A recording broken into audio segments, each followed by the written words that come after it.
behind bars. Put your hands behind your back, Ron. Yes, sir.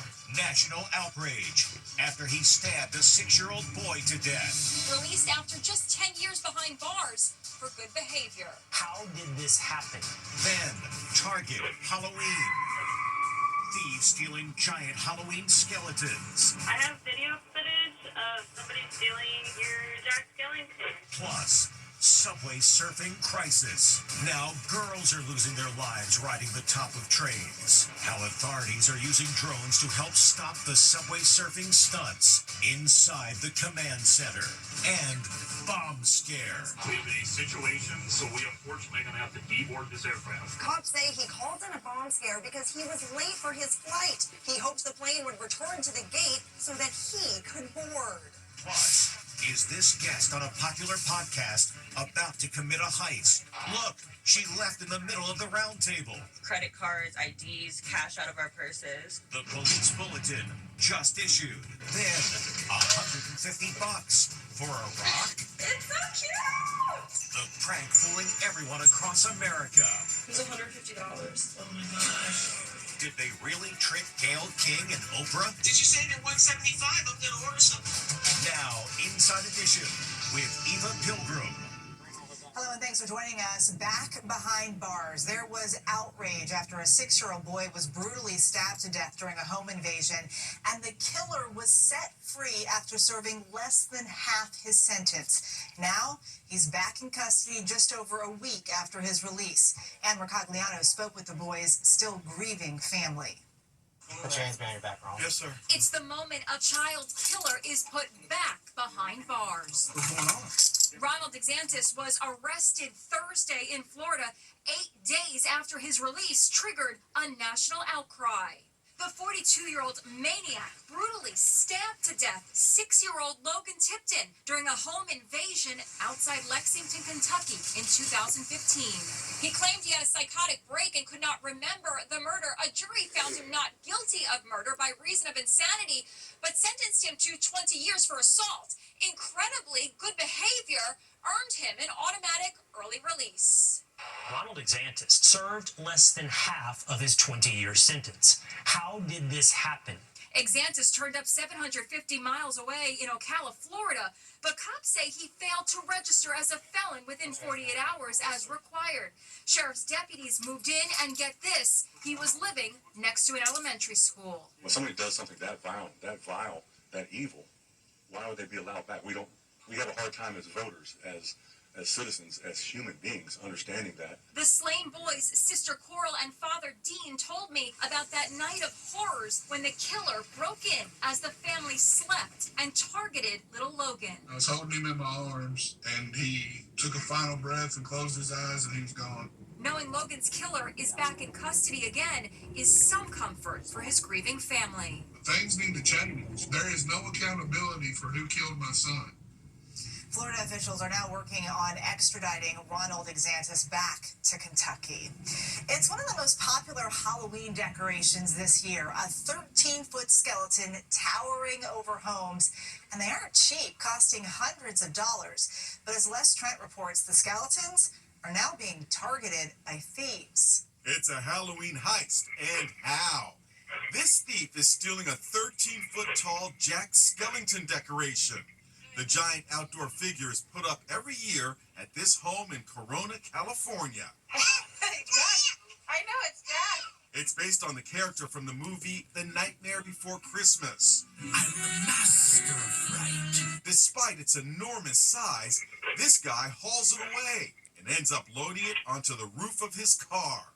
A neighbor's security camera recorded the theft, and she breaks the news to the unsuspecting family. I have video footage of somebody stealing your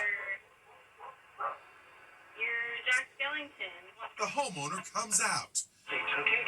Yeah, they took it. She shows him the footage of the theft. 5:13 in the morning. Avelina Rodriguez and her husband were the proud owners of the stolen Jack Skellington. I just loved it so much. Like, it was so fun to put up. It's something that I look forward to every single year for Halloween.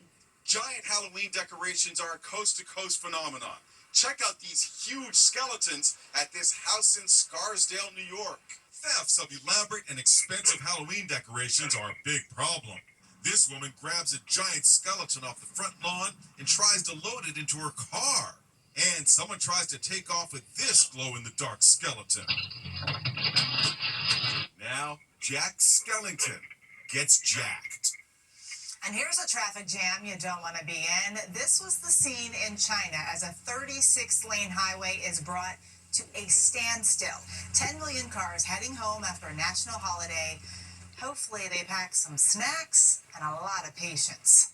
A passenger stuck on the tarmac after a bomb threat. Serious stuff, but it wasn't real. A fellow passenger called in the threat, cops say, because he was late and didn't want to miss the flight. It's an emergency on a plane. We have a situation, so we unfortunately are going to have to deboard this aircraft. The plane had to be evacuated. The passengers ordered to line up on the runway. Here's Allison Hall. So, what happened? Cops say a passenger had called in a bomb threat because, get this, he was late and had missed the flight. They say he hoped the plane would return to the gate so that he would be allowed to board. Calling in bomb threats happen more often than you think, and many times it's right on the plane. There's a bomb on the plane! There's a bomb on this plane! If she takes me up, I'll blow the plane up! No bomb was found. Well, we're being evacuated. This Hawaiian Airlines flight was grounded for 5 hours after this passenger said he had a bomb on the plane. Passengers had to wait in a hangar for hours while bomb-sniffing dogs made sure there were no explosives. In July, this passenger was arrested after he also claimed he had a bomb. The formal stated that he had a bomb. We heard he has a bomb, he has a bomb. Tara Kamprath and her twin daughters were on that flight. Her daughter, Jessie, said she was terrified. The second I heard the word bomb, I just turned back around and I grabbed my armrest and I looked at my mom and I was crying and asked her if it was real. Once again, no bomb was found. You stand up for me. Then there's this cowboy. Go ahead and turn around. Put your hands behind your back. You're being detained. He was escorted off this Alaska Airlines flight in Seattle. Everybody else, just stay in your seats. After telling a flight attendant he had a bomb in his bag. I can't tell how serious he was when he said it, but he said it. I don't actually have a bomb. All I have is the computer. He later told cops he only meant it as a joke. I get that, but I'm just trying to be funny. For you? This is my personality. I know what you're saying. I probably won't make that joke again, right? The FBI investigated the threat made by the guy in the cowboy hat, but he was never charged. That's President Trump leaving the White House today for a medical checkup. It's routine for the president to have a yearly physical, but Trump just had one 6 months ago. So many are wondering, what's going on? President Trump waved to the cameras as he left for a checkup at Walter Reed Medical Center. He seemed a little down in the dumps. Could it be disappointment at not winning the Nobel Peace Prize? And the winner is not Donald Trump. The prize was awarded to a woman from Venezuela fighting for democracy against a tyrannical regime, but MAGA world is outraged. The Nobel Committee proved they place politics over peace, says the White House. Meanwhile, many are asking why Trump is having another medical checkup just 6 months after his last annual physical. It is somewhat surprising. CNN's Dr. Sanjay Gupta thinks he may be going for an MRI. The White House medical unit within the White House, it's a pretty robust unit. There's a lot of things they can do there. What they can't do is more sophisticated imaging like CTs or MRI scans. In recent months, Trump's bruised right hand and swollen ankles have caused concern, but he says he feels fine. I have no difficulty thus far. Is there wood around here? No difficulty. Physically, I feel very good. Mentally, I feel very good. On Sunday, the president leaves for Israel and Egypt to sign the peace deal. It's a roundtable discussion for a podcast in Vegas, but cops say at one point this model slipped out and robbed the other guests of cash and credit cards. Ann Mercogliano has the details. Is this guest on a popular podcast about to commit a heist? Her name is Adva Levi. And at the end of the day, all I want is get married and have kids and just be home pregnant and cook for my husband. During the podcast, Access Las Vegas, she disappeared from the roundtable for 20 minutes. The podcast hosts believe during that time she stole from the other panelists. I think she probably went through the girls' purses and stuff in the green room. Panelist Eden Lynn says she was a victim. At some point, she had excused herself and went into that separate room and stole multiple people's credit cards, IDs, cash out of our purses. So, who is she? This beautiful model is known for glamorous photo shoots. Today, she's capturing the attention of law enforcement. The LA Sheriff's Department just issued this bulletin saying Adva Levi is a suspect in a series of residential burglaries. Cops say she targets elderly men posing as a girlfriend or companion. She was using various social media apps to build trust with them and build a relationship with them. And they allowed her into their homes. And from there, she would take valuables from them, cash, credit cards, other concealable items. Cops say Adva Levi also goes by the aliases of Mia Ventura, Shoshana, and Shayna. Now, this model who gained fame on the cover of magazines is today turning heads with this police bulletin. It's going to be a rather large case brought up against her. It is blown up exponentially. In May, she was arrested on a burglary charge and is currently out on bond. Lots of husbands can relate. Deliveries arriving at the house with items their wives just couldn't live without. That's at the heart of a new social media prank that even Oprah fell for. Allison Hall shows us what it's all about. Pranking Oprah. They're just rocks.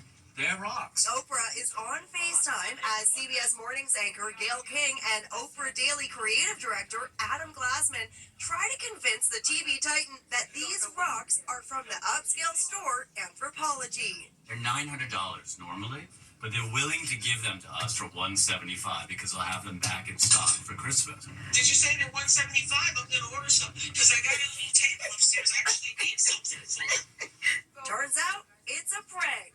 Adam doubles over with laughter. It's the latest viral trend, the Anthropologie rock prank. So how does it work? It's super simple. All you have to do is go outside and look for a large rock. Then tell your friend or spouse that you've spent hundreds of dollars on it and get their shocked reaction. It's so cute!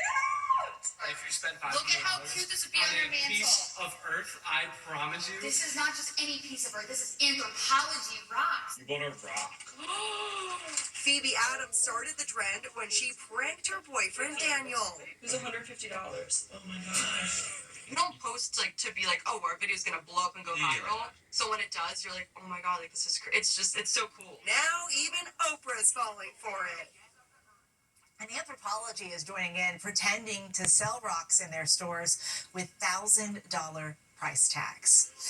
Farewell, Sister Jean. She became a beloved hero, attending countless Loyola basketball games. Now she has passed away at 106 years old.